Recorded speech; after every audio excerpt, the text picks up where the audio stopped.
And Helaine, over to you. Thank you so much for joining us. Hi, everyone. So it's interesting. This is really an interesting number, 14. Oh, it just went to 16. But the reason 14 was interesting is that 14 people did the pre-work. So I'm guessing that the ones who are here are possibly among the ones that did it.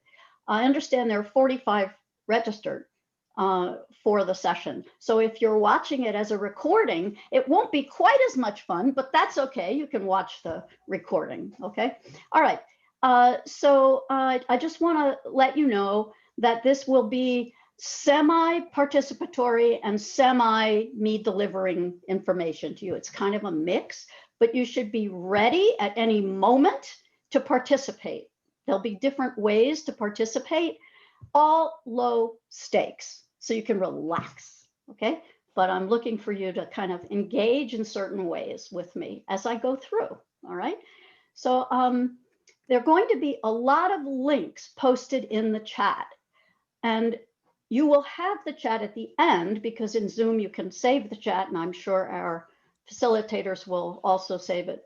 So you will have all the links, but I also have a handy dandy link doc with the links. So you have them, you'll have them in the chat and you'll have them in the link doc also, all right?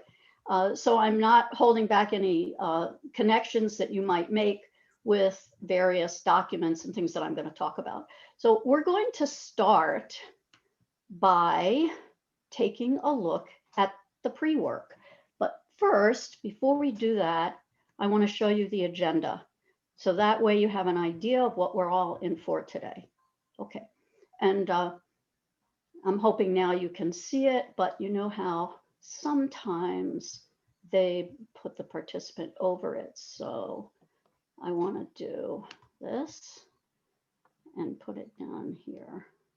Okay, resume share. All right, so so this is the agenda. So you can take a look here. I'm guessing you see the agenda. All right, so the agenda is to examine the pre-work, then we're going to do a sign-in. We'll do a whole group application. There's a slide deck for that. Then we're going to have breakout rooms. Then we're going to do a share out from the breakout. Then we'll do a preview and discovery of coming attractions after the webinar. And then we'll have some follow-up information of what you can do going forward. And then I'm going to ask you to reflect. Anyone who knows SOFLA just realized something. Yes, I'm going to be using SOFLA today in this workshop. So would you please put in the chat, anyone who knows what SOFLA is? Anyone who knows what SOFLA is, would you put it in the chat? You can just write it in there if anyone's heard of SOFLA, because I did present it at WATESOL in October, and I don't know how many of you attended. But if you attended and you know what it is, could you put it in? And the initials are SOFLA, if that helps, okay? And if none of you were there, you have a special treat because I'm actually using it today, so you'll learn it anyway.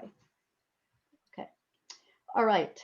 So, so we're going to take a look at the pre-work. So some of you know what it is because you did it. It doesn't matter. If you didn't do it, it's fine. This is what it looked like. Okay, whoever answered after 14, it cut too close. So I wasn't able to include your responses in my analysis. So at 14 people, that's what I stopped at. Okay, so if you're among the latter group, then I won't be including what you said in some of the things that we're going to look at. All right. But the first thing we're going to look at is, I asked you the question, what was your prior experience teaching online? And you can take a look, and I realize that there are people who didn't answer, so that's okay, but this is the ones that did. So you can see that half of you have taught an entire course online. That's great.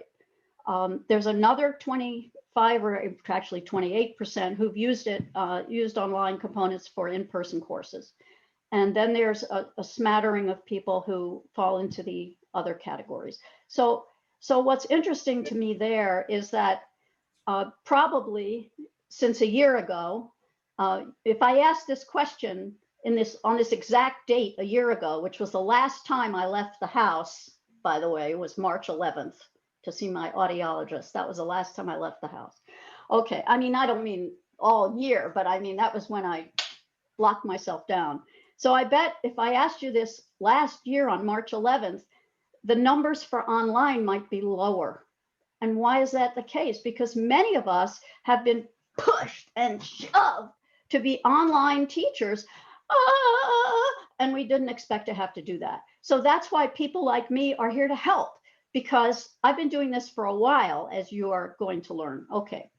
The next thing I asked you was, what was the one word? And many of you, you're great. I said one adjective, no problem, you did it, lowercase, no period, help me make my word cloud. So here we are, this is our word cloud. Notice what you said. So challenging was the most common, convenient, that's interesting too. And I'm so happy someone said fun. And there's a word there that I haven't seen. I do this all the time. And so I look for anything new, and whoever said limitless, you're new. That's a new one for me. And the person actually put an exclamation point, but I just didn't want the punctuation coming into things a little bit. But anyway, okay, what I just showed you, by the way, I just want to make this comment now early on, is that every activity I'm doing with you is not just I'm doing it with you to show you the pre-work. I'm trying to show you the kinds of things that you can do online with your students that can kind of put some punch into your online teaching. So pie charts, why not? It doesn't, obviously, it's not going to be this pie chart, but doing pie charts, getting data from them and doing pie charts, doing word clouds, things like that. They're very powerful and very simple. This is just 2 PowerPoint slides, just screenshots, nothing, okay? All right, so now we're gonna go to some of the other questions that I asked. Now here, let's see, what I'm gonna do is stop share, and then I'm gonna show you the pre-work. All right, so here, I'm gonna show you, there are gonna be a lot of sharings and things like that, so back and forth. All right, so this one is the other questions. And what I did was I broke them out. So here are your ideas. So this is, I asked you, what's one idea you already have? And what am I getting at here? Well, prior knowledge. You're not starting from scratch. There's a lot of expertise here. And here's a way you can share it. This is gathering, it's a little bit like KWL, you kind of find out where people are, and you can do this sort of thing, but look what I did. I put it in categories. So I took the raw data that you gave me, your ideas, and I took a look at, well, what are you saying? What kind of ideas do you have? And some of you put activities, you can see what they are. I tried to use bold, I don't want us to spend too much time here. This is simply going over the pre-work, but I do want you to kind of gather some insight from it, and this is available to you. There's links. There's a link to the agenda that I showed you, and there's a link to this document, so you can see it. And also, what interested me is many of you put principles. That's great. So you can give each other advice about some principles to keep in mind when you're doing online teaching, and you can take a look at this great advice. Okay, so that's cool. And then the last category were tools. And this isn't about tools today. This is about pedagogy. But here are some ideas for tools. Okay. So yeah, I think one of them snuck in there that was not a tool, but that's okay. All right. The next one was learner. And this one you had difficulty with because maybe I need to be a little bit more explicit. I wanted you to take your teacher hat off and put your learner hat on. So some of you still answered as teachers, but that's okay because it's still valid what you wrote. So anyway, I put them in categories too. So many of you talked about your personal mindset, like time to think. I thought this was interesting. Being open to new experiences, wanting to be able to apply it right away, helped you be a better learner, forgetting that you're even learning online, right? It's like working on learning English and forgetting that you're in an English class because you're so excited about what you're talking about in your English class, you forget it's an English class, right? We try and do that, don't we? Okay, the next is the course structure. A lot of you commented on the course structure, aspects of the course structure that you thought made it better for you as a learner. And then, of course, somebody had to lay it out. Boom, here are the 4 top things that made me learn better. I don't know who anybody is because it's anonymous, but you can see row 15. Instead of separating those, I just put them all together, having to do with course structure. And then some of you talked about technical mastery. Okay, so that's the pre-work. Except for I also asked you a couple of other questions, and one of them was, where are you? So I did a little map. So what's interesting here is on the left, this is where you told me, although someone just put Maryland, so sorry, I couldn't do that one. But this is where you were from, and again, the ones that answered. So in the chat, if your city is not listed, would you please put it in the chat? If your city is not listed, remember I told you every other minute I'm going to ask you something. Okay, please put in the chat your city if your city is not listed.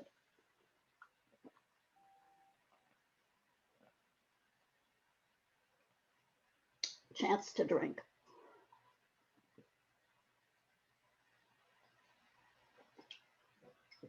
Okay, now I've got something to tell you about me with regard to the map, because guess where I was born? Oh, I won't tell you when, but I will tell you where. Where was I born? DC! I was born in DC on Montana Avenue. I don't even know where that is. Anyway, but I only lived there for 2 years because guess where I grew up? Guess where I grew up? Little Helaine on the swing set. Where was I? Baltimore. I'm from Baltimore, and I grew up right near the racetrack. So we couldn't play in the front yard, too dangerous. Anyway, so I'm from your neck of the woods. So I wanted to add that, and you'll see why I added it later. All right, anyway, you can see the map. It goes all the way from Alexandria in the south up to Baltimore up here. You can immediately see making fun maps like this is a great classroom activity for all kinds of reasons and topics, okay? So it's visual. Remember, anything that's visual, all the things I'm showing you, except for that, the ideas and the conceptual part, these are visual, okay? All right, then the next thing that we did is I asked you, and this is an activity I'm going to mention shortly when I do my presentation. I asked you what you need help with and what you can help with. And this is an activity I call the helping hand. So it's good to realize that you need help with some things that having to do with technology, but also there might be something you can help someone else with. So this is the data I got. So the first person said, and I don't know who these people are, but I put them parallel. This is the same person. So one person said, I need help with engagement, but, I just need you to put the helping hand. Do you have the helping hand link, or did I not get that one in on time? Otherwise, I have it. Helping hand link, I've got it. I don't know if we have it. I don't think I see it. Sorry if I do. No, it's probably, I keep adding them. I drove her crazy, poor Jessie. I kept sending her links, but I always do. There's a helping hand link. So go ahead, guys. There you go. So if you didn't participate, what you can do now is do your helping hand, and you can put your name. There's a column for your name. You don't have to put your name, but if you want to, you can all put your name. And even if you see what you put for the pre-work, and you could put your email, you can do whatever you want. But this is real data. So someone wants help with spreadsheets. Maybe you can help them. You can contact them. Some people can help you with Zoom, Blackboard, Canvas, PowerPoint. Some people gave funny answers, which is nice. That's amusing. Okay. That was fun. And then VoiceThread. Someone can teach you VoiceThread. I don't know who that is. All right. So in any case, this is about technology. When you do it with your students, you might do it with technology. That wouldn't be a bad idea. Or you can do it with whatever. It's the helping hand. And you can make a chart. They can share. They can help each other. Okay. So anyone who feels the spirit is moving them, I'm not going to sit here and stare at it with you, but that document is available and you can fill it in however WATESOL wants you to fill it in. You can do it. You can have it as a resource. It's the helping hand, and I'm going to move on, but there it is. Okay. All right. So we've now completed our grand tour of, now I see Nina. Hi, Nina. Sorry, friend of mine. Okay. Anyway, what I'm going to do now is what we call the sign in. So you're going to go to Jamboard, and we have a link for you. You're going to go to Jamboard, and you're going to go to, we're going to be doing Jamboard quite a bit. So you're going to be going to this same link. And I'm just going to get rid of some things that we are done with. Okay, so the first, and I'll share, because some of you might, for whatever reason, be on your phone or don't want to go or whatever. Okay, so this is our Jamboard. And I know those of you who went, like I did, to Nancy Overman, we worked on the Jamboard with her. And a Jamboard is a great whiteboard, very simple whiteboard. You need not be intimidated by it, okay? It's really, really easy to use. Nobody put they could help with Jamboard, but if you go to the helping hand activity, if you know Jamboard, put yourself down as someone who can help with it, okay? So it says grab a sticky note and write a takeaway from viewing the pre-work and add your name. So everybody please, on the Jamboard, grab a sticky note. What's the sticky note? If you look on the left, the fourth one, I'm just going to use this fancy laser thing. Woo, laser. It's supposed to be a laser. Use this fourth one and grab a sticky note. Click it, and you can pick a color and just write one insight from the oh, you need access. I thought I gave everybody access. All right, that's always a problem, isn't it? When you think that you gave access and you didn't. So thank you very much. Yes, you're right. I didn't change the access. Okay. All right. So I'm going to change it, and then we'll have it, and anybody can edit. I had you as viewers, and of course, viewers won't do it. You need to be able to edit. Thank you. That's why I didn't look at the chat. So just interrupt me orally, Jesse, if I don't notice. Okay. Okay. All right. So grab a sticky and just put up one takeaway from viewing the pre-work. It doesn't have to be the content. It could be anything. It'd be like, hey, I really like that pie chart thing, or I'm surprised so many of us, well, but whatever, you know, can help each other or something like that. It doesn't matter. Whatever you want to say.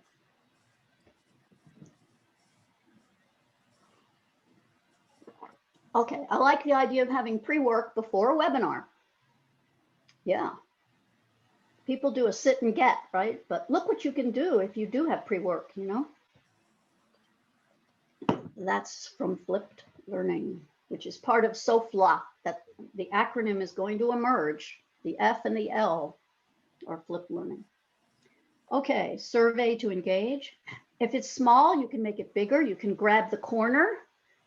I know some of you are being polite to keep it small because we want to fit everybody in, but if yours is really small and you wrote a lot, you can expand it. You can pick your color. You know, it's kind of a fun Jamboard. Students like it. Okay, so this is what we call the sign-ins. You can keep doing that. Now, you can always use the chat. You can always use the chat if you feel uncomfortable with the technology that I'm suggesting you use. You can always put whatever I'm asking you to do in the chat. That's fine, but I do want you to participate if at all possible. Okay, so you can see all here. We're not going to, again, take the time, but you can see that this is an activity you can do, right? So you can have your students with a sign-in, and I always tell them to put their name to make them accountable. And the sign-in is based on something we've done, either in class or before class. And I'm not looking for a specific answer. I'm just looking for, hey, what resonates with you. Okay, so that's the sign-in activity. All right, let's see. Let me check my show notes. Okay, you know what we're ready for? We're ready for the slide deck. Have to have a slide deck, okay? Although the other day I did a Prezi video. I don't know if any of you have heard, but Prezi has this new thing. Now, don't get me started. But it's for those of you who are really into technology, email me about the Prezi video possibilities, because that's a great direction to go in. Just saying. Okay, now the slide deck link is there only as a reference. It's just a flat PDF document, but I wanted you to have it so that you have the slide deck. But what I'm going to do is actually take you through the PowerPoint. And here we go. I'm going to do it now. Okay, I see we're up to 26. I'm thinking about step 4 later, Jesse. We're up to 26, so you can think in those terms. Okay, all right. So here we go. We're going to talk about online pedagogy. Okay, this is the title, obviously, of this webinar. Let's make sure we have. Helaine, sorry to interrupt. I believe the link that I have for the slide deck actually goes to the 4E's article. So maybe put the slide deck Yeah, link. I know. I messed that up. I messed that up. That was my small motor skills that failed me, and I corrected it after I emailed you. But is that the same one you have, or is that a different one? That's the same one, right? That's the same slide deck. Yeah, I'll have to get you the corrected. It's probably, all right, let me go to the handy list and the slide deck. All right, let me see if now, I think I fixed it on here. So, no, that's the paper. It still says the paper. Hang on one second. Yeah. We could also follow up with participants after the webinar with it if that's easier, whatever you prefer. No, it's okay. Let me see if this is it. It was something that happened with my, okay, let's not worry about it now. It's not that important right now. Okay, so so let's go through, because this is what is important about it, is that we experience it, not that you have the PDF, but you will have it. Okay, all right, so why do I say it's not just tech tools? Well, here's what I've noticed. I've noticed that everyone who is moving online is talking about what strategies they use, what tools they use. And I think there has been less focus on just what online pedagogy should be like. And I'd like to take you back many, many years to 2002 or so, when I first decided to get interested in technology. And my first presentation at the time was online teaching. Is it cold or is it warm? Because I wanted to show that it was warm, that it wasn't cold. And I had people from all over the world coming in live to my presentation. And we tried to create, a kind of sense of community at my university with these people from all over who are also ESL, EFL people, like we all are. And I tried to show how it's warm. And I have since that time been developing ideas of how to make it warm, because we're teachers. We're having problems with that part of it. And so that's kind of my part of it. So I have a mantra, and you're all going to say it, because that's what you do with a mantra, right? So my mantra is create fertile spaces. I tried to do it a little bit here. I got a little sort of fertile thing going. Okay, so we're going to create fertile spaces. Oh, Chat Noir. Look at that poster behind you. That's so cool. Okay. All right. So we're going to say it. Are you ready? Create fertile spaces. But before we say it, I want to explain why we say it. Because I think that we focus so much on delivering instruction, covering curriculum, and meeting standards that we forget that none of those things can happen if we don't create a fertile spaces for teaching and learning with our students. And you already know how to do that, but you know how to do it face-to-face in person. So what I'm going to try and do here is to show you how to do that online. So that's the overarching what this is all about, okay?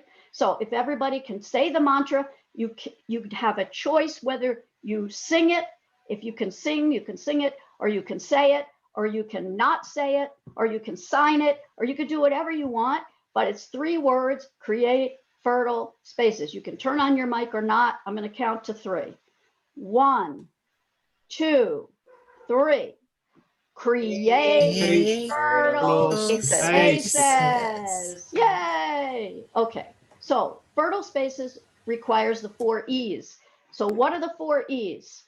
Here they are. This is the curriculum today. This is what we're doing: equity, enrichment, engagement, and empowerment. But they sound like buzzwords, but by the time we're done, you won't go like, oh, those are just buzzwords, because I'm going to show you how you do that online. All right, and here we go.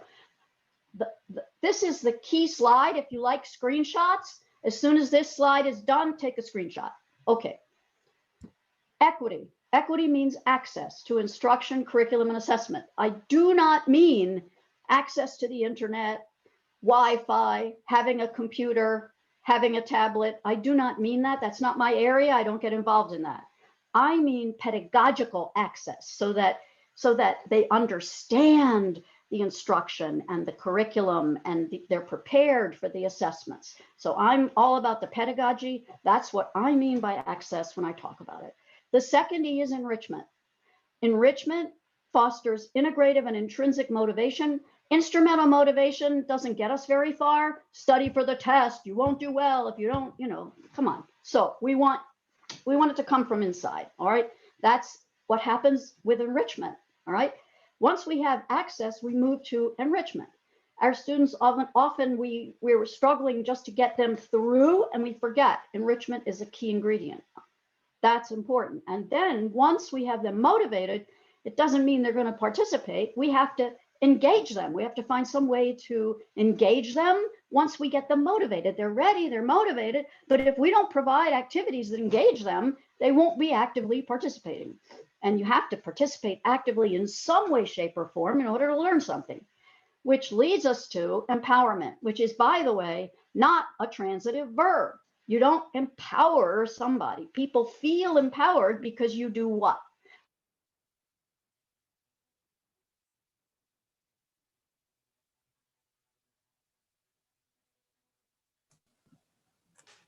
Helaine, your audio seems to have stopped working.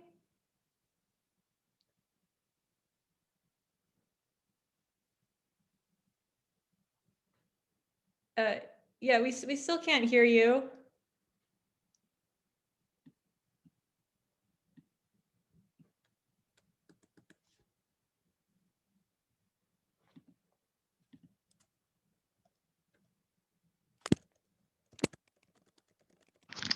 Okay. Do you hear me now? Yes. Okay. There we go. Sometimes I get excited and I bang on the mic, and then it doesn't like me anymore. Okay.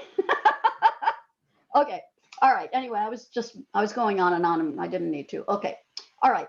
So let's go on. So I'm going to show you a slide for each E. This is the equity slide. So these are the 5 bullets. We're going to go through the 5 bullets quickly, and then there's a cardinal rule, and we're going to do that for every E. So this is the first E. This is simply the cover slide for the E. I'm very organized. Okay. All right. So the first is schema. What has schema theory got to do with it? Schema theory is my favorite theory. It's a very practical theory. Okay, I'll show you why. The students have 3 schemata they have to worry about. They're learning English, they're learning the content, and guess what? They have to learn how to learn online. What about you? You already know the language. You already know the content. All you have to do is learn how to teach online. That's only 1/3 of what they have to do. So what I'm saying here is you've got to cut them some slack, and you need to start thinking in terms of focusing your energy on helping them feel comfortable online and learning how to learn online. That's a really important thing to front load.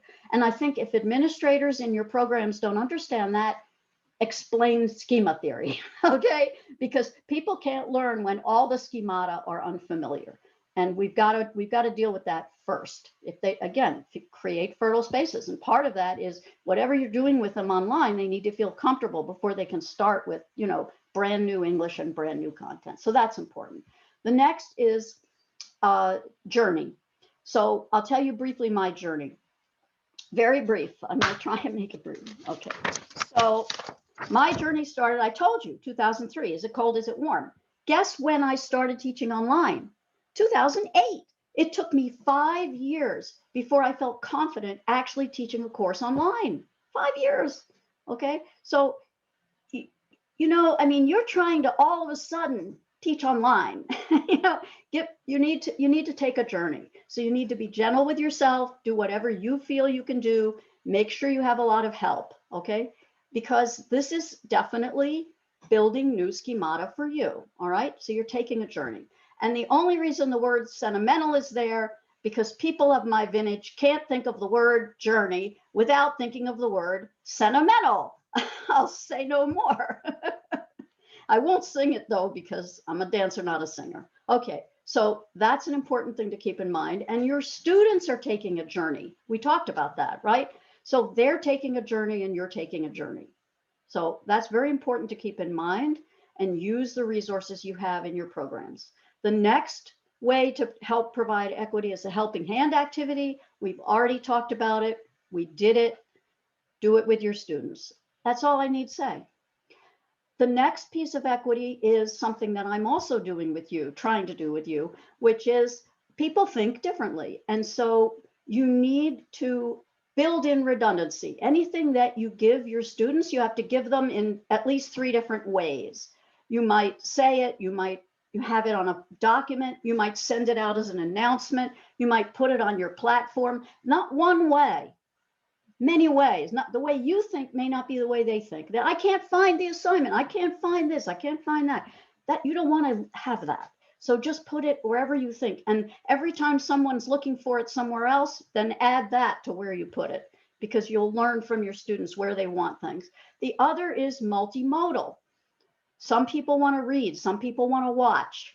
People want to take in information in different ways. So make sure that what you do is multimodal. And if you're having difficulty with certain modes, again, get help. I coach faculty. Well, I'm at a university, so I coach faculty. But wherever you teach, there should be, or you hope there is, someone who can coach and help you along the way. All right. It's not something you do alone. All right. So the last thing I'm going to mention before we go to our rule is to take the temperature. So periodically, you'll lose your students. They'll be gone, and you won't even know it, because that's what happens online. You know, somebody just won't be there. So always, you don't want to bother them, but you want to know they're there. So do little checks. Well, I'm going to do one right now. So I want you all to do a participial adjective using the past participle, and give me an adjective of how you feel. I want a feeling. Past participle, feeling.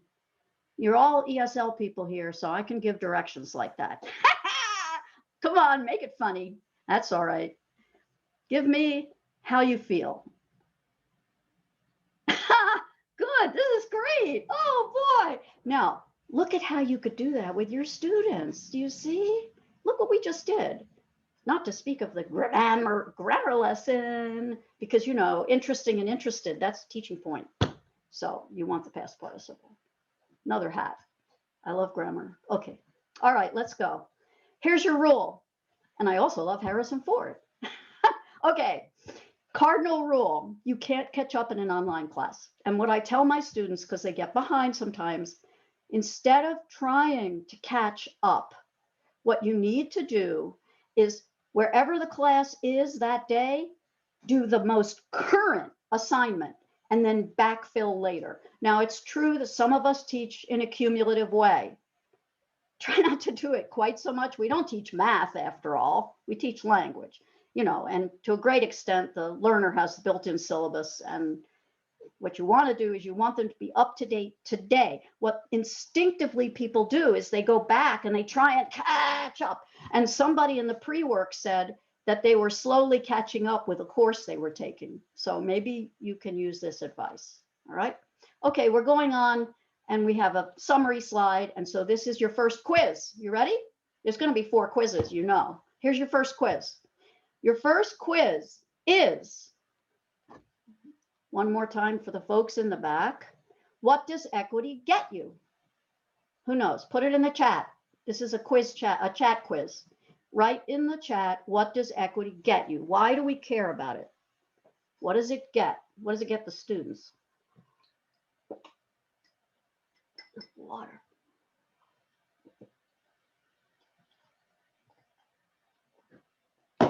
Okay.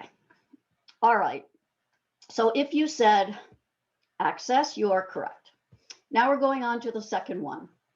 We're going to add enrichment. So I have 4 ideas. What I'd like you to do in the chat as you listen to the enrichment ideas, put your own ideas. I'm sure you have all kinds of ideas of how to add enrichment. Enrichment. Jazz it up. Do some fun things. All right. So let's see what they are. Guests. I always have guest speakers come in. Guests can be anybody. They can be family members, students' family members. They can be luminaries that you happen to know. They can be a friend of yours. It can be anybody. But it jazzes up, and they can come in because it doesn't matter where they are. I've had guests from different continents. You know, I mean, you can bring anybody in. It doesn't have to be more than 10 minutes, or it could be a whole hour. Again, you have to adapt these to your situation, but please bring in guests. Students love it. In fact, in their reflections, very often, you know, what did you like best about the class? I like the guest speakers. I don't know how to take that, actually, but anyway, that's what they said they liked. Okay. All right. So be our guest. Next is rip from the headlines. Anything that you can do in your class that takes into account the world outside is really important when you're teaching online, because remember, they're distracted. There's a lot going on. So if you make no connection to what's happening in the world, then it's not as compelling. So every now and then we do talk about, you know, COVID or things that we bring in from outside of the classroom, just to make them feel that that your class is part of what's happening in the world today. It's not this separate little silo. That's all to create the fertile spaces. Next is field trips. This one I think is a link. I haven't been mentioning what's a link and what isn't. I'm just talking, but I think this is a link. So this is virtual field trips. This is the one I know, but you probably have other ones that you know. But you can take wonderful virtual field trips when you're teaching online. So I would highly encourage you to do that. I used to use the Tenement Museum in New York, as they have a great way that they show their museum online. And more places are doing online field trips. So you can share whatever you know of that would be a field trip. So that's another way to enrich. Another one is sort of the obvious one, which is games. So I created a Jeopardy. If you want to play it, it's kind of fun. But it's a Jeopardy on flip learning and SOFLA. So you have to learn about flip learning and SOFLA, or you won't be able to do the heavy duty 500 questions. So anyway, it's there, but Jeopardy is fun to do. And I've had, depending on who you teach, I've had my students create a Jeopardy to review the grammar in my grammar class. A couple of them made the Jeopardy. And that's a simple game, but I mean, any game. Games are great. Do some games, enrichment. Now it's time for me to show you this last piece of enrichment, which is this. So you don't complain, get your kid out of the way, the dog's barking. Oh, my husband said dinner's ready, whatever. Yeah, he cooks, haha. Yay, all right. Anyway, I want you to turn on your cameras, everybody, turn on your cameras, because this is the moment that we say it's all in the family. And let's have everybody say hello. Hi, everybody say hello. Do you have anybody there? If you have a cat or a dog or a child or a family member, yay, let's see who has somebody. Who has somebody? Are you all alone? I don't see anyone who isn't alone. Don't you have somebody to share with you here? You got pets or anything? I think somebody's trying to bring somebody with them. Let's see. I'm trying to look and see. Most people are alone. Well, in any case, oh, wait a minute, there's a plant. Okay, it counts, right? Okay, yeah, okay. Anyway, again, you see what's happening now. It's only for a minute, And, you know, there's a big thing about students and privacy, and do they want to even have us see what's their house looks like behind them? And, you know, there's so many issues. But the idea of interconnectedness and people seeing each other as human beings and having that warmth come across the screen and not being punitive about noises and people walking around right next to the person and all of that. We just discourage people when we do that. Okay, so remember, and I know you all might have regulations you have to follow or whatever, but it still can be a wonderful experience. And one way to do it is not to require it, just every now and then say, oh, let's do a webcam moment or something like that, you know, just be a little more relaxed about it, and they might be more relaxed about it. Okay, I'm going to go back to the PowerPoint. Thank you for sharing your cameras. And now we're going to talk about the cardinal rule, which is make no assumptions. So remember I said enrichment is for, well, I'm not going to give that away, that we're doing enrichment here. And so enrichment for one person might not be the same as for another, right? And somebody might like games, but somebody might not. Somebody might like the field trip, somebody might not. So you want to have enough variety so that everybody feels that they're doing something that enriches them, okay? And the only reason it's potatoes is, again, a song. I won't sing it, but you say potato and I say potato, and that helps me remember the concept on the slide. And people of my vintage are smiling, I hope. Okay, now, the next thing is, so always offer options. So one more time for the folks in the back. Are you getting good at your quiz? In the chat, please. What does enrichment get you? Why do we do it? Not create fertile spaces. That's the overarching, but specifically enrichment. What happens if you enrich it? Oh, tomato. Okay. Tomato. Okay. What does it get you? Please put it. Who remembers our key slide? Did anyone take a screenshot? What does it get you? It gets you motivation. So if you provide enrichment, they'll get motivated. Now we've got them motivated. So we go to engagement, the third E. Here's the third E. Are you ready for the third E? The third E. Okay, so engagement, boy, that's really a buzzword. In fact, when I usually ask people what's their most pressing issue in teaching online, I don't think I asked you that one, I usually do. You know what I get? Engagement, engagement. Okay, so I'm going to tell you the 3 most important things for engagement. You ready? Everybody got your whatever you take notes with or just park it in your brain? Here we go. This is it. You want the 3 top things that are going to get your students engaged. Are you ready? Here. Aha. So those of you who have ever bought a house know that the most important thing is location, location, location. Ha, ha, ha. So it's true. Interaction is it. That's it. And so you have to build in interaction in every single stage of the game. And I've tried to do that here, even though I'm basically talking and you're listening. I've tried a little bit. And when you're teaching, you can do it much, much, much, much more. So interaction is really important. And I could do a whole webinar just on that, but instead I'm going to give you 2 slides. Sorry, we don't have time for all of this. But here are some asynchronous options. If you need that as a vocabulary item, asynchronous, not at the same time. Okay, so they're outside of class when they're doing these. Okay, there are 2 of them that I'm going to show you later, which are interactive textbooks and video lessons, because those are keys, I believe, to successful online teaching that you may not know about, or how to use them, or why they're important. The others you probably have heard about. Okay, so I'm not going to go into them too much. But synchronous options, here you go.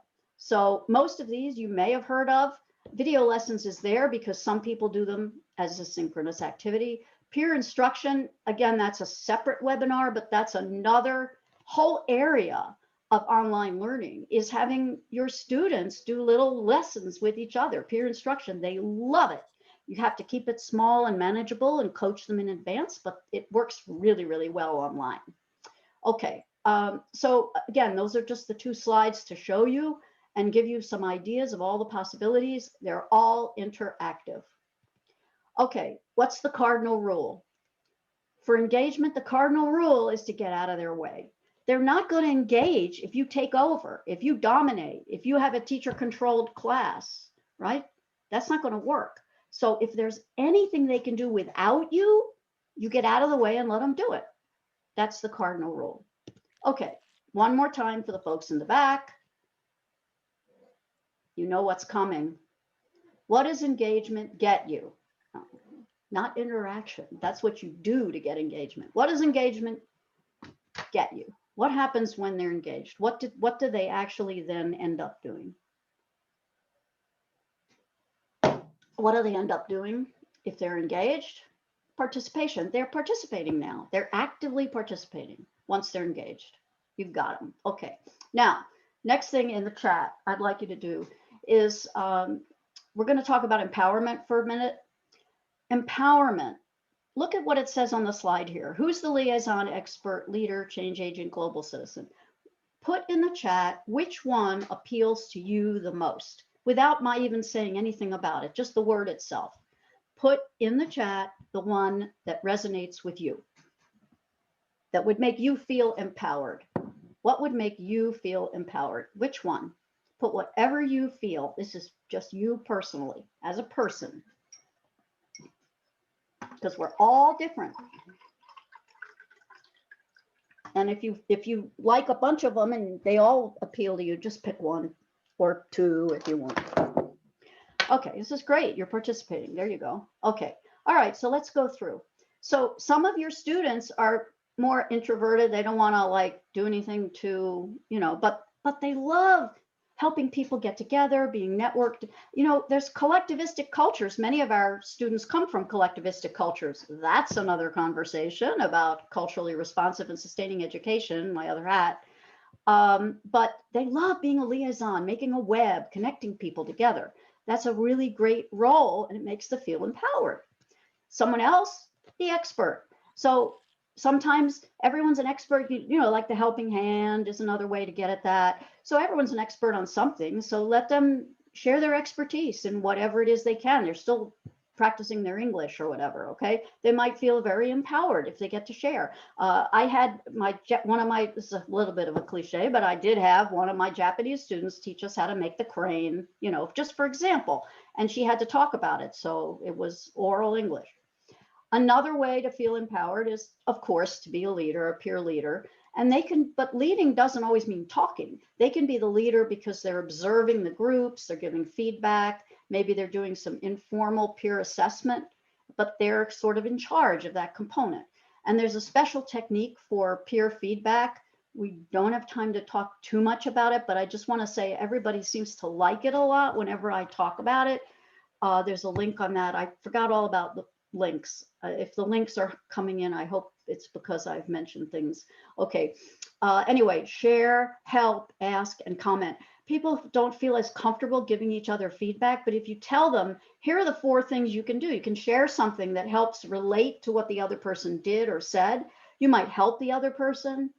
You might ask the other person a question or generally comment. And when I say shack, and I use them in wikis, in blogs, in discussion forums, in peer instruction, there's so many ways that shack fits into online learning. It's just a component that you can throw in there that helps people feel comfortable. And then the other is a change agent. You might have students who feel empowered when they can change things. You know, I always give the example of the food in the cafeteria or something like that. You know, try and think of a way to change the way things work. And these are the 21st century learning skills. That's what I use for that as a graphic, just to demonstrate the roots of change. And what it takes to change things is creativity and innovation, but you also need the other C's in order to make it work. Okay. The 4th is, the last one is, or 5th, I don't know, global citizen. So on the left, and there should be links for this, iEarn is great if you teach K-12. These are global projects. I became involved and started an international film club. It's really cool. These projects are great. Kids love them. and they're all international. And then for my own professional development, the international organization Learning Revolution is an ongoing free professional development place where you can teach others, they can teach you. It's all wide open. There's a lot going on there. And I'm just giving you 2 examples of being a global citizen that makes people feel empowered. Actually, that's the one that resonates the most with me. Okay, the cardinal rule, here it is. It's like, if any of you are parents, you know this, but you know, not everyone is, and maybe you hadn't thought about it, but be there always. So to remain empowered, your students need to know you're there to catch them, mentor them, love them. Okay, always do that, remember. And yes, that's Alvin Ailey. It's a beautiful dance, and that's a snapshot, which I hope it's okay that I showed because there are all these permission things, but there it is. Okay, all right, that's it. So one more time for the folks in the back. Here we go. What's your quiz? Do your quiz. Empowerment. Empowerment. What does it get you? What does empowerment get you? What do you have when you feel empowered? If you said ownership, you're right. Okay, so that's it. Those are the fertile spaces, the 4 E's. So now do you see why I just say they're not really buzzwords, because there are specific ways that you can build the structure of your online learning. And now you are going to go into breakout rooms. You're going to go into breakout rooms. And what you're going to do in your rooms, and I have to get you ready to go into your rooms. Hang on one second. I have this really cool thing. So the way you're going to do your rooms is, and Jessie, I'm going to have help with this. I'm not actually going to do this, but you are going to put yourself as wanting to go in a certain room, and that's where we put you. And it's going to be by the age and grade level that you most identify with. So it'll be elementary, secondary, college, or adult. And you are going to rename yourself. And if you don't know how to do it, it's fine, because guess what? I have for you 10 steps to rename yourself. I also have detailed instructions, which I'll show you in a minute, for what you're going to do in your breakouts. I'm going to show you the instructions for the breakouts in a minute, but these are the instructions for renaming yourself. So it says 10 quick, easy steps. So that's a lot of steps, but it's pretty straightforward. So could you please try to rename yourself following the directions? So go to the participants pod, hover over your name with your cursor, see the word more in blue with a little downward arrow, you click the arrow. Then you see the word rename in blue, and you click rename. Then you'll see a box come on your screen. It's going to say enter new name here. Move your cursor to before your name. You don't have to even erase your name. Move your cursor to before your name and put in one letter, E, S, C, A. You pick, and then a space, and then your name. So make sure your name is still there if it did erase. No big deal if it erased. Make sure your name is there. Some of you took out your name. You have to put your name back. Okay, it highlights your name. So if you're not careful, it'll erase your name. So what you have to do is type your name back in again. That's okay. It's all right. You do it. We're all learning. So go back to who you are and add your name back if it came out. Okay. And then when you're ready, you click the word rename in blue. It's next to cancel. Don't click cancel. Click rename. And then we will know what room you want. Okay. And we're going to try and make rooms that aren't too big. So we want 4 or 5 of you in each room. So now I'm hoping everyone's done that, because I want to go to the next piece, which is, these are your instructions. So you are going to, secret ingredient. You are going to mock up a lesson. You're going to design a lesson that's appropriate for your age. Really quick, a quick lesson plan. Not going to spend a lot of time. It's only 7 minutes once you get in there. And you're going to try and put something from the 4 E's, in your lesson. Something from equity, something from engagement, enrichment, empowerment. Together you can remember some of the things we talked about, or something you consider to be one of the 4 E's that I didn't mention. But it's going to be your secret ingredient. Isn't there a television show that talks about a secret ingredient? Anyway, the secret ingredient is food. So it's a lesson that has something to do with food. Okay, because we all like food. Okay, so that it is. And you have group roles on the left so that you know what you're doing. And someone who feels comfortable with Jamboard can represent you on your Jamboard. Each Jamboard is labeled elementary, secondary, college, and adults. The same Jamboard that we use for the sign-in. It's just the next boards, okay? And then we'll just hear very briefly from each group. We'll hear from each group very, very briefly, someone who's going to be the oral highlight reporter. So whoever likes to talk will do the highlights for us, very short. Whoever likes to do Jamboard will type it up. Someone will be a timekeeper, 7 minutes. And someone will be the organizer to keep you all doing what you're supposed to do, okay? So I'm going to be quiet while Jessie takes over to put you in your breakout rooms. Jessie. All right, it looks like we're almost all set. There's one person who hasn't named themselves yet, so unless they do so in the next few seconds, I'm just going to put them in one of the smaller groups.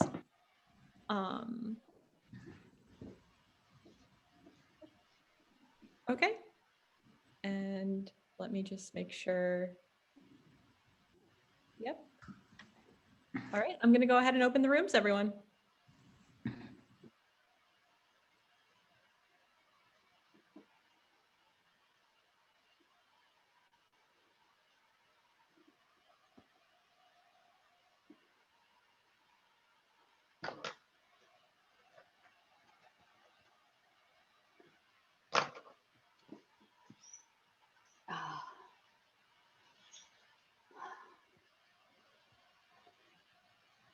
All right, looks like everyone's joined.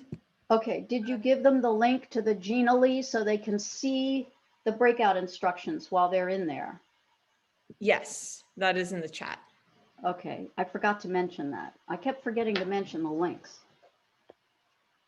Yeah, I think some of the ones in the, when you were doing the slides, I was a little late to put in the chat, but I did eventually put all of them there. I just forget about links when I present. I get so, whatever. Okay. All right, I'm also going to give you the correct slide deck link. I want to do that.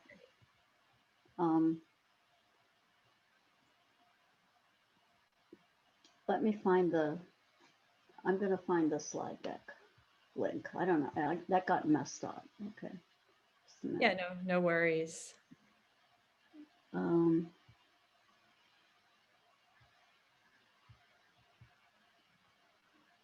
Yeah, see, I have the link. It's right here.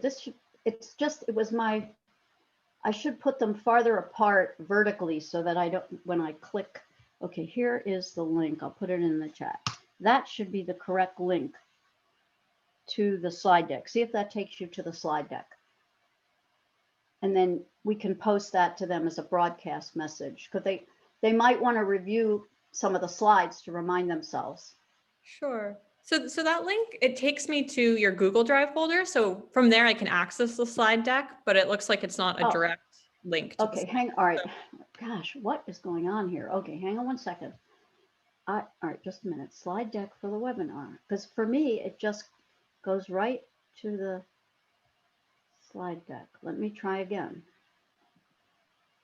I'm not sure why this is happening with this one thing. Let me try this. How about that? Let's see. Try that. Yes, that is just the slide deck. Thank goodness. Okay, so let's do a broadcast. Can you do a broadcast? I can. And just tell everybody, here's the slide deck if you want a reminder.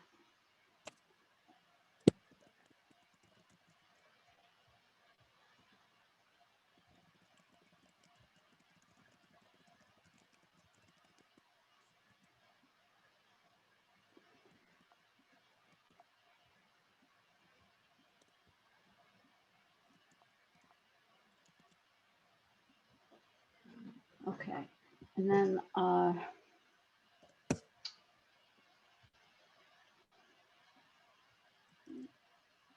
so let me see if they understand. Elementary group, yeah, they're labeled. So someone's going to understand.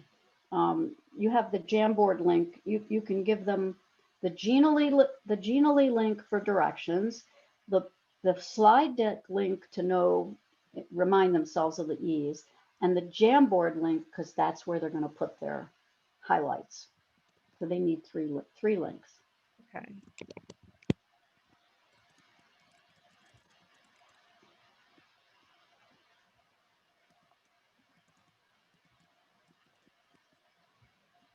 I'm not sure. I've never tried putting a link through broadcast. Oh, well, they might have to copy and paste. Just tell them to copy and paste it. Oh, yeah. I mean, I know how to copy and paste it into the broadcast, but what I'm wondering is if. No, what I'm saying is, no, but tell them they'll have to just put a note. This isn't a live link. You'll have to copy and paste it. Right. I don't know if it allows you to highlight. We'll see, I guess.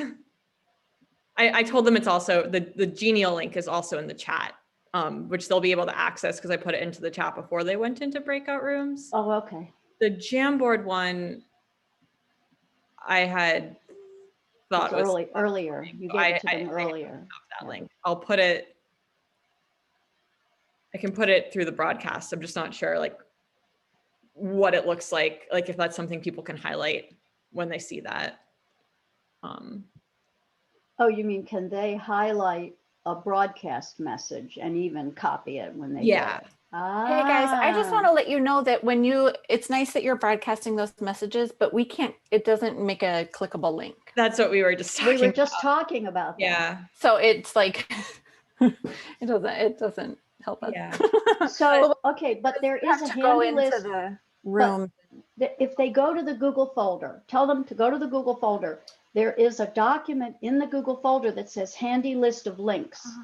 I forgot to show them that. I don't see a Google folder in my chat here. No, the Google folder. The very top. Okay. Okay. Yeah. All right. So the Google folder has a link to everything that you need. Okay. So maybe post that. So tell them, scroll to the top of your chat and you'll see the Google folder, and then everybody will be able to find the link. Yeah, once they're in the folder, they can see the handy list of links document. We shouldn't have sent them to breakouts before we solved all this, but that's the way it is. Okay. Should we call everyone back to clarify, and then or not?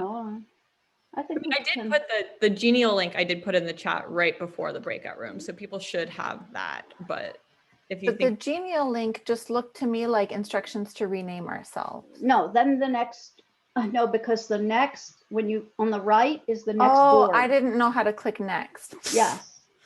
You go to the next board. Well, they probably won't know that either, but that's the board I was showing. That's the second board.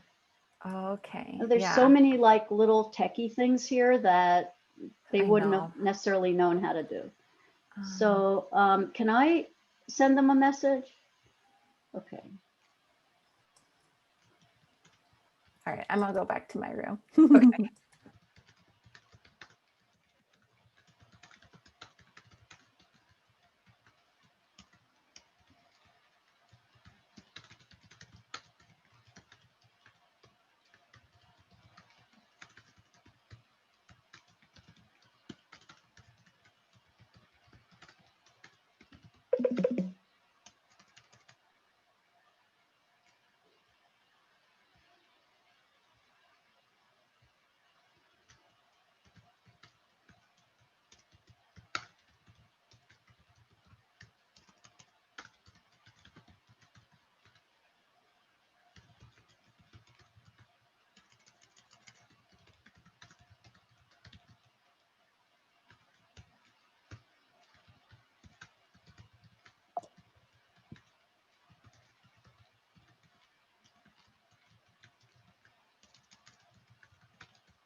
Zoom makes things so hard.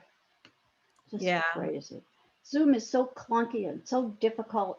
I mean, I spent hours setting this thing up and still there are all these issues. So Yeah. anyway, it's been 7 minutes, but maybe we need to give them a few more. What do you think? Yeah, up to you. Whatever you want to do. Well, we're on step 4 and we want to do a share out, and then I want to show them perusal and play pause it briefly. I mean, I need about 15 minutes after they share. So how many groups are there? Let's see. There are 5. Okay. Okay, we had all represented. Oh, we had 2 college groups. And 2 adult groups. Oh, 2 adults groups. So no secondary. No secondary. Yeah. All right. Okay. Well, I want to see what they put on the Jamboard, if they put anything. Okay. They did. Okay. So the elementary group is there. Secondary is. Okay. All right. Oh, I didn't make enough boards. I didn't make enough boards. I just made 1 board for each group, for each level. Oh, okay. Well, so, okay. Let me try again. I didn't think about it. Okay. All right. So first adult group, and then I'll put second adult group. Who thought about that? And then college, I'll do the same thing.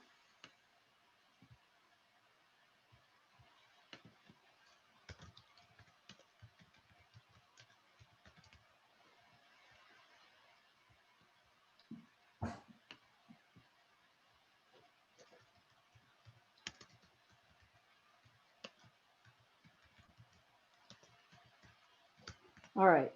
So if you could do a broadcast telling them it's 60 seconds, right? yeah. Okay. Once you close the rooms, I think. I'm not sure what it's set to. Sometimes it's set to last. Should I just say you have about a minute left and then hit close shortly after that? Okay.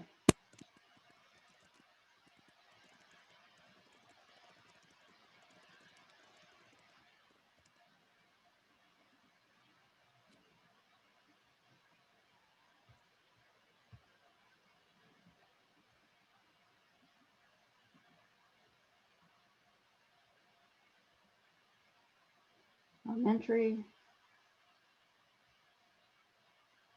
All right. So should I go ahead and hit close? And unfortunately, Yeah. I'm not. Yes. Do 10 it. seconds. Do It it. might be 6 Do it. after. Okay. Yeah. Go. It is 60. Okay.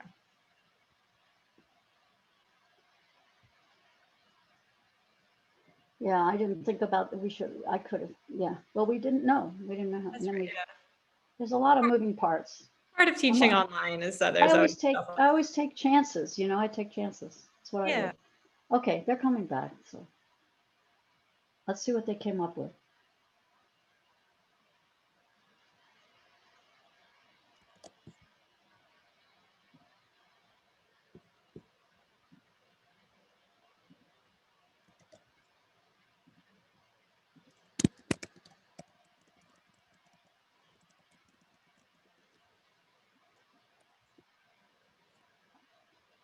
I'm trying to delete the page, but I don't want to delete anything else, and I'm getting confused how to do it, so I'm not going to worry about it. Okay, let's just go. We'll go back.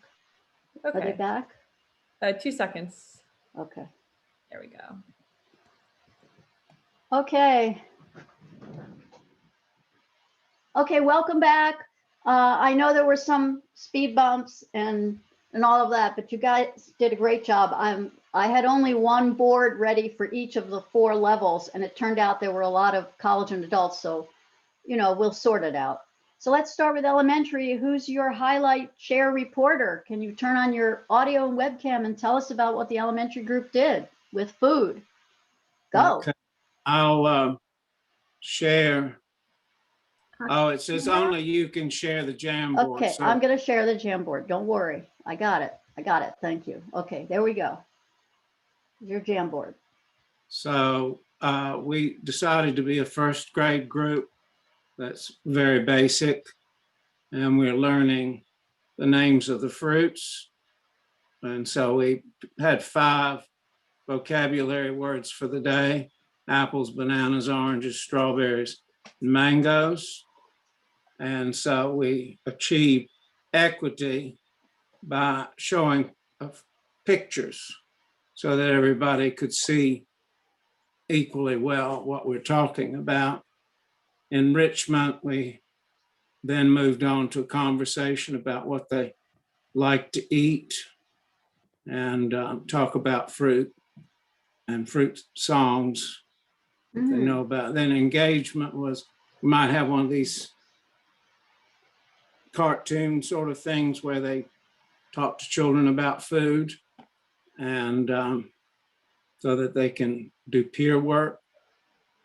And then empowerment, once they've gotten used to the words, they could have a like playing store sort of thing where they buy and sell the fruit. Okay, wow. There's a lot of great ideas there. Very nice. Okay, so so how is this different? This is a little bit different. Think about how this is different from in person. Huh? You might be doing something a little differently because it's online. You're taking advantage of some things that are available online that you're mentioning. How do you play the store? That could be interesting. You might have to figure out how the role play will work, but there are ways that you can do that. So some of these ideas you're going to need to translate into making them workable online, but it's definitely the 4 E's that you did so great. And I like the way you put it on the stickies so we know which goes with which. Okay, could people put in the chat something you like about this lesson? Something you like about their lesson in the chat. Other groups, what did you like? I said a few things, but you say what you like. What did you like about it?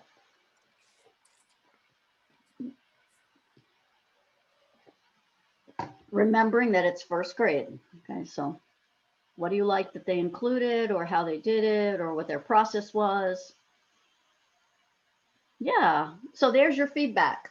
Okay, you're seeing in the chat, group elementary.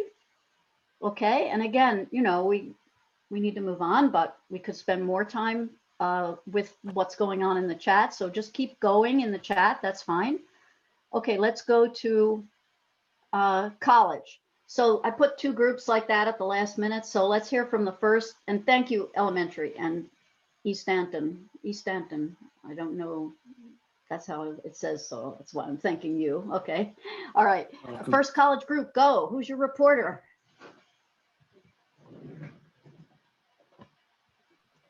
Well, I put up the notes on the Jamboard, but I can talk about them also. So our idea was to give the students a list of ingredients, or not to give them the list, but to brainstorm a list of ingredients that everyone would have, and do like a cooking contest. And then the students would, to just get them warmed up about food, we'd talk a little bit about what their favorite food is. These are college kids, of course. And so in the engagement, the students take the same list of ingredients into breakout rooms, and they have to create a dish, just like in the cooking show. But each group is allowed to add 1 secret ingredient to make their dish unique or special. And then in the empowerment, each group comes, in the whole group, each group comes back and presents their dish to the class. So they have to describe it, or maybe draw a picture of it or something. You know, it might not, you know, it might be something very, very like, you know, just the, like someone's in our group said it could be just that they take flour and water and yeast or something. So they might be creating bread, and they might, you know, flavor the bread or something to reflect what one of the countries that one of them comes from.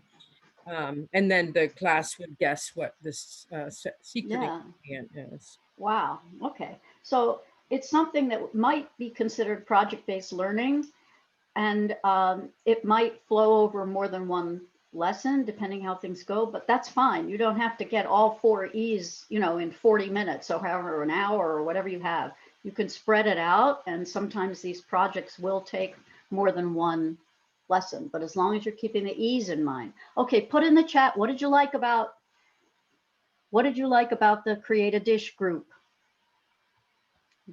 And they took that secret ingredient idea and used it. Okay, please put in the chat what you liked about College Group 1. Let's hear from College Group 2. And thank you very much, C. Susan. I'm not sure what these initial things are that you have on your names, but anyway, thank you, C. Susan. Oh, C, oh, C, oh, E, oh, I get it. It's your name, you renamed. I forgot. That's why it says C, Susan and E Stanton. Okay, I got it. Oh boy, my brain. Where's my brain? Okay, go ahead. You're on second college group. I can share about our ideas. Yep. So we wanted to investigate kind of healthy eating practices and food traditions from students' home cultures. So to try and include engagement, we thought we could begin with a Jamboard for students to consider or to share what they consider healthy eating in their home culture. And then a discussion could be focused on access to food in their home communities that would connect to equity, or kind of help them just allow them to discuss issues of equity at least. Then in terms of enrichment, an assignment could be for students to write a recipe from their home culture and post it on allrecipes.com so that other people know how to cook Vietnamese food.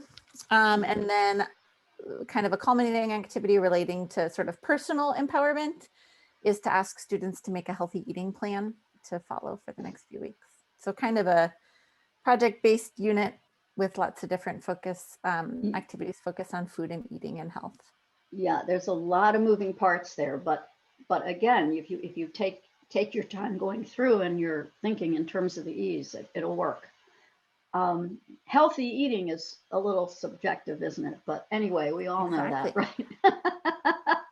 Okay, what my son thinks we should eat and what we think we should eat is not always the same thing. Put it that way, but it's interesting. So please put in the chat what you like about this particular approach to using food.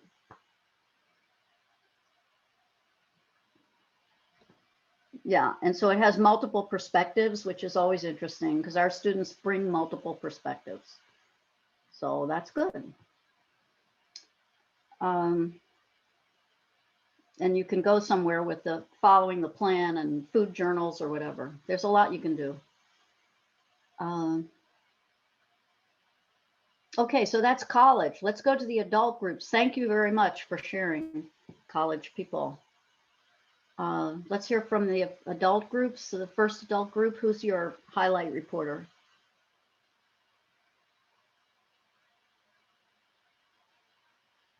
Hello?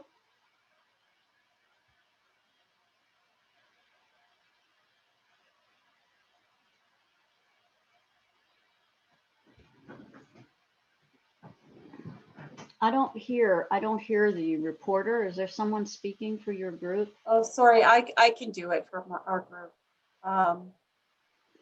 For equity, we talked about the adults sharing a recipe and sharing an image of the dish they want to create and listing ingredients and the steps. Maybe posting it on a Jamboard. Mm-hmm. And then for enrichment, the teacher will share a video of how to cook something. And then students can also in groups share videos that they found. For engagement, each student will share their recipe with others and maybe include a video of themselves making the dish or a still image of them making the dish.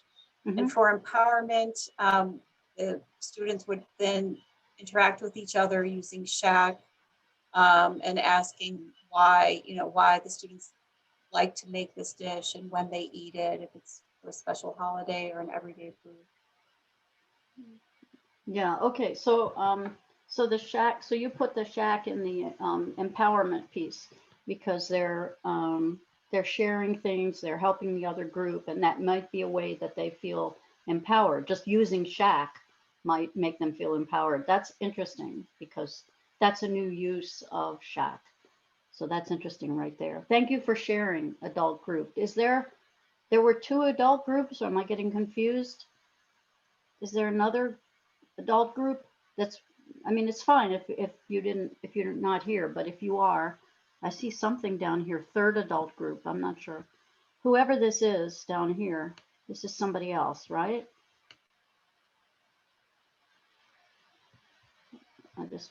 You want to speak for your people? Somebody?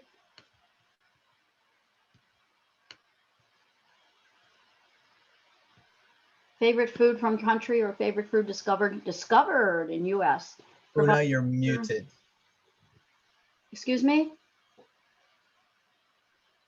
Una? Yes, I got it. Thank you. Sorry.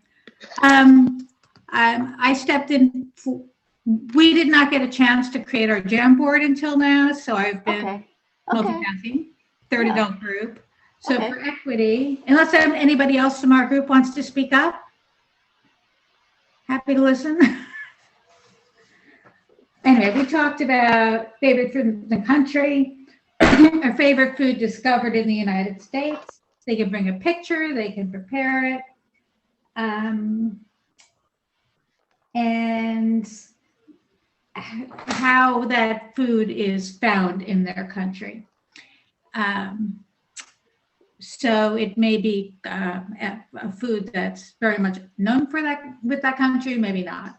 In the enrichment category, we decided to talk about spices. So we're dealing with adults at a conversational level, how it's used, and we thought this would be a good activity for pairing or small groups in which they would interview each other, report on somebody else and their favorite spice, and maybe take a vote on the findings.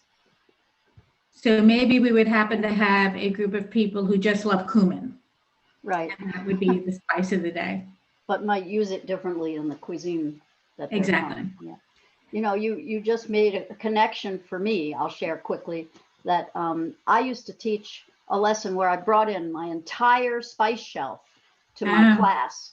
And I brought them all in and we opened them up one by one. And you could see their faces light up when they saw a spice that they connected with their cuisine. And we did a whole project and lessons and everything around that. And they were focusing on all of that, but meanwhile, working on their English.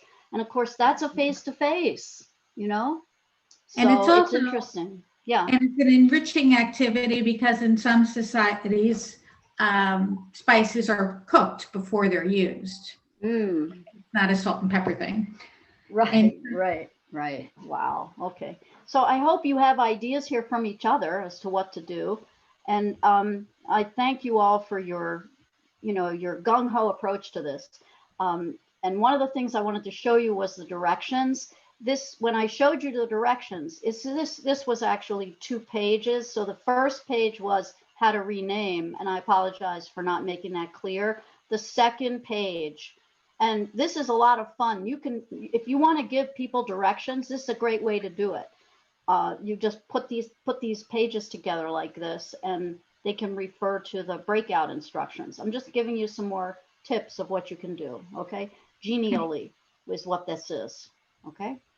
All right. So next, after breakouts, what I wanted to do in the last few minutes is I wanted to show you that I'm inviting you to come to perusal.com, to a free course where you can continue to dialogue with me.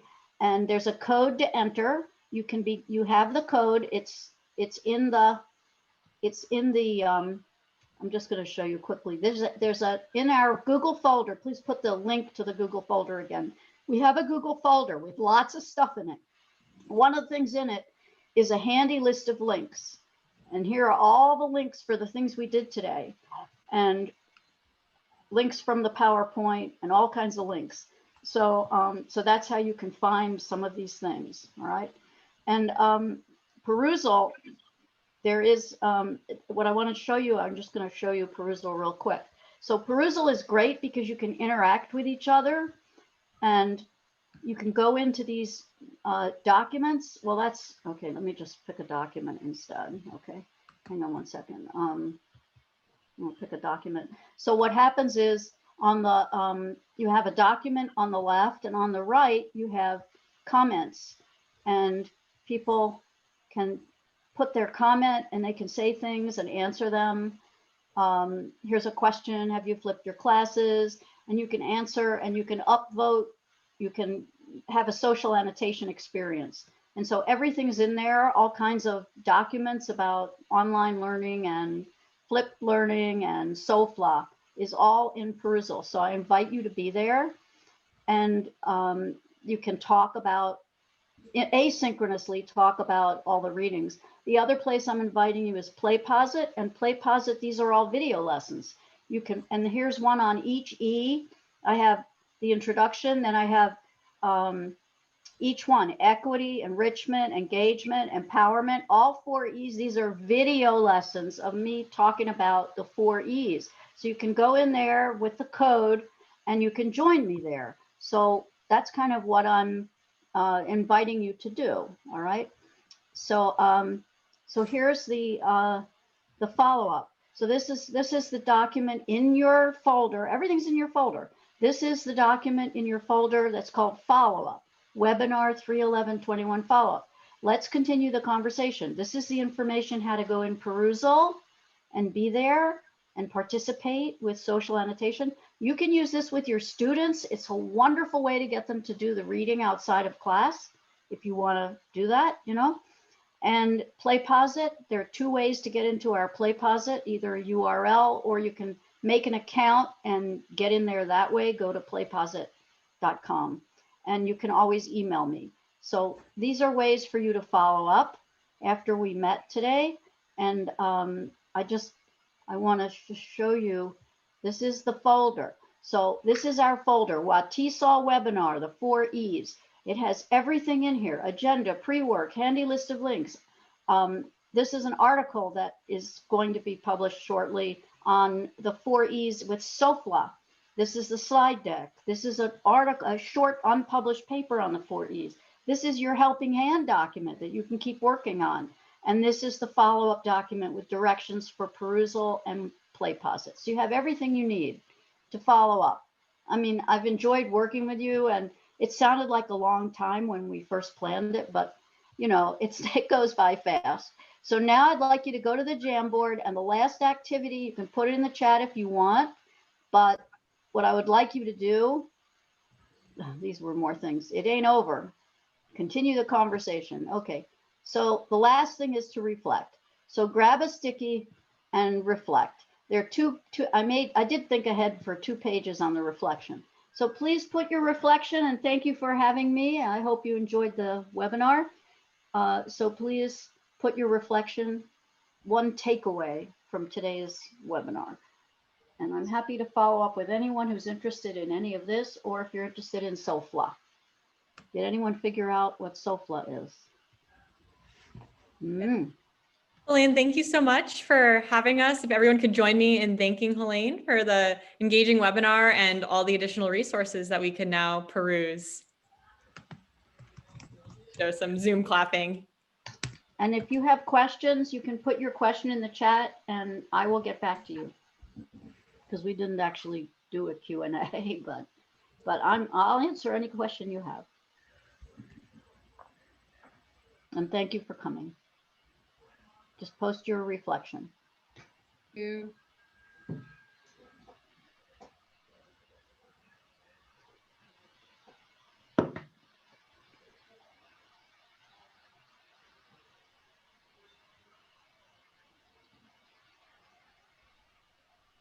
Yeah, thanks again, everyone, for coming. And I put Helaine's email in the chat. So, of course, you can follow up with her that way or any other way that she's offered with Perusal and PlayPosit.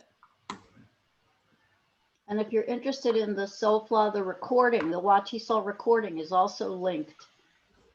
The Google location for the recording is there in the links.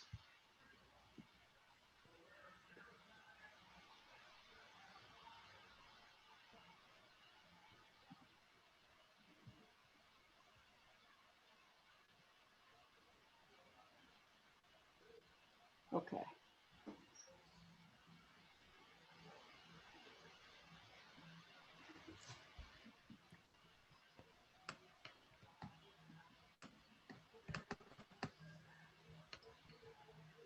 All right.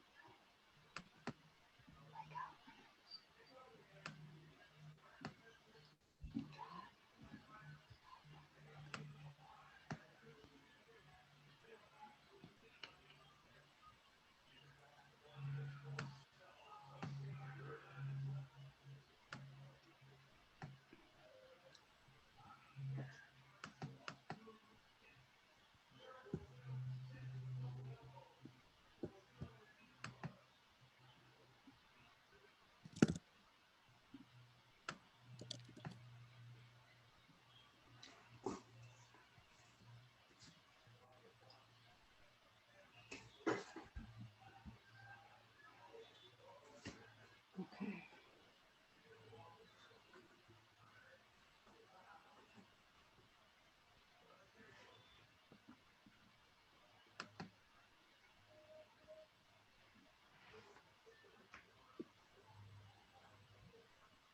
It says 38 viewers. Why would there be 38 viewers? It could be that people clicked on the link multiple times. 38 viewers.